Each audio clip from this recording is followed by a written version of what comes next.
கான்ஷியஸான உங்களுக்காக ஹெல்த்தியான சிம்பிளான இந்தியன் டிஷ் எப்படி செய்கிறதுன்னு தான் நம்ம இன்றைக்கி பார்க்க போகிறோம்.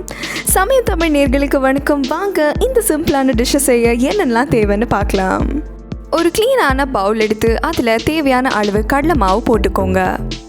கடலை மாவில் இருக்கிற ஃபைபர் கண்டென்ட் நம்மளோட டைஜஸ்டிவ் சிஸ்டமை ஸ்ட்ராங் ஆக்குறதும் அல்லாமல் நம்மளோட பிளட் சுகர் லெவல்ஸையும் கண்ட்ரோல் பண்ணுது. இப்போ இதில் தேவையான அளவு தண்ணி ஆட் பண்ணிக்கோங்க. ஞாபகம் இருக்கட்டும், இந்த மாவு ரொம்ப கெட்டியாகவும் இருக்கக்கூடாது, ரொம்ப தண்ணியாகவும் இருக்கக்கூடாது. அப்படி ஆச்சுன்னா நம்மளால் இந்த டிஷ்ஷை செய்ய முடியாது. ப்ராப்பரான கன்சிஸ்டன்சியில் இந்த மாவை நீங்கள் ப்ரிப்பேர் பண்ணக்கப்புறமா கட் பண்ணி வச்ச ஆனியனை இதில் நீங்கள் சேர்த்துக்கலாம். ஒரு ஆனியன் கட் பண்ணி வச்சாலே போதும், அதுவே இந்த டிஷ்ஷுக்கு போதுமானது. இப்போ நம்ம ஒரு தக்காளியை கட் பண்ணி வச்சு அதை இதில் சேர்த்துக்கலாம். தேவையான அளவு உப்பு சேர்த்துக்கோங்க. தேவையான அளவு மஞ்சள் தூள், தேவையான அளவு கொத்தமல்லி தழை ஆட் பண்ணிக்கோங்க.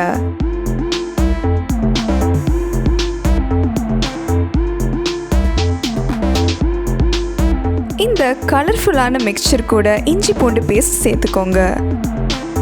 இஞ்சி பூண்டு பேஸ்ட் இந்த டிஷ்ஷோட டேஸ்ட்டை இன்க்ரீஸ் பண்ணுது, ஆனால் இந்த ஸ்டெப் ஆப்ஷனல் தான். இப்போது இந்த மிக்சரை தரோவாக மிக்ஸ் பண்ணிக்கோங்க. இப்போவே உங்கள் எல்லாத்துக்கும் புரிஞ்சிருக்கும், நம்ம இதை வச்சு அடை தோசை தான் சுட போகிறோன்னு. ஆமாங்க, கடலை மாவு அடை தோசை. பாருங்கள், இந்த மாவு பார்க்கும்போதே டேஸ்டியாக இருக்குது.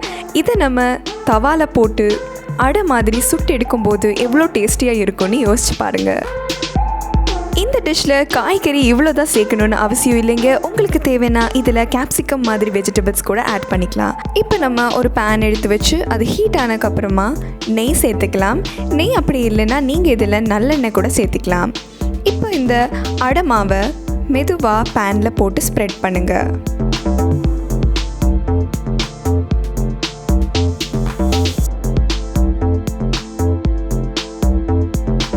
இந்த அடை சுற்றிலும் நீங்கள் தேவையான அளவு எண்ணெய் ஊற்றிக்கலாம்.